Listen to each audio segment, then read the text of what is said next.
Good evening. Campaigners against plans to build a second runway at Stansted Airport are claiming another victory tonight, courtesy of the Labour Manifesto. It's the first big U-turn of the campaign so far. The party is still in favour of a third runway at Heathrow, but it's changed its mind about Stansted. The exact phrase is this: "We will not allow additional runways to proceed at any other airport in the next Parliament." Gareth George is at Stansted now. Gareth. Well, an unexpected twist in the long-running Stansted saga, courtesy of the general election. It's usually only political geeks or policy wonks who are interested in election manifesto launches, but Labour's manifesto today contains something of a bombshell, and it's still reverberating around Stansted. John and Rosemary Welch love their garden, but if a second runway was built, they'd have to give it up and move on. But today's pledge has given them fresh hope. I mean, certainly more hope for now, but I just feel that we can't be sort of complacent about it. Not yet, anyway. In its manifesto, Labour backed a third runway at Heathrow, but said it wouldn't allow runways to go ahead elsewhere, at least during the next Parliament. And campaigners battling the second runway at Stansted say that makes the project here even more unlikely.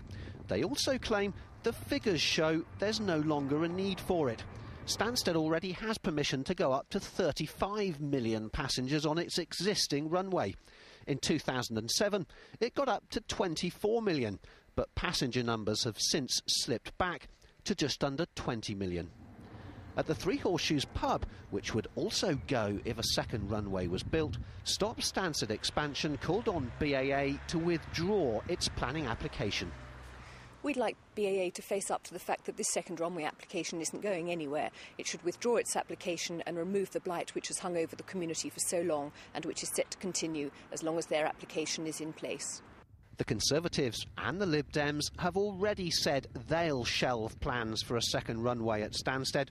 With today's pledge from Labour, campaigners here say the runway's receded even further into the future. So what do BAA, the airport's operators, make of it? Well, they issued a very, very short statement. It said, "We agree that demand for extra capacity at Heathrow exists now, whereas the second runway at Stansted is designed to meet demand in the future. The case for both runways remains strong." And a short time ago, we were told by Labour Party sources that the party's aware of the strength of feeling perhaps against the runway in the area, and it was that plus the difficult economic situation that perhaps tipped the balance against it. Gareth, thank you very much.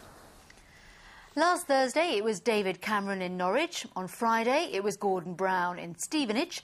Today, Nick Clegg was the latest party leader to visit this region in this campaign. He was in Northampton talking about tax and his plans to allow the very low paid to escape income tax altogether. We'll hear from him in a moment, but first this report from Andrew Sinclair. How old are you, Elliot? Fed up with answering questions about hung parliaments, Mr Clegg is trying to draw attention to what he believes are his party's eye-catching policies on tax. So a holiday club where he could meet with parents on low incomes was where he chose to go. It's on the Spencer estate in Northampton, one of the most deprived areas in Britain. Lots of low-income families and a lot of single parents, so a lot of people in this estate struggle. They find it really difficult to manage. Is it easy to find work around here? No, definitely not. Yeah, it hasn't been. If you look at the local paper, most of the jobs that you get, the money's not that good. No. The Liberal Democrats promise that anyone earning less than £10,000 won't have to pay any tax is designed to appeal to places like this. The party will fund the proposal by closing down tax loopholes and imposing a property tax on homes worth more than £2 million. But you come here, how many days a week did you say? My daughter comes throughout the week because I'm a student. The idea went down well here. The Lib Dem leader hopes it'll also appeal to a wider audience.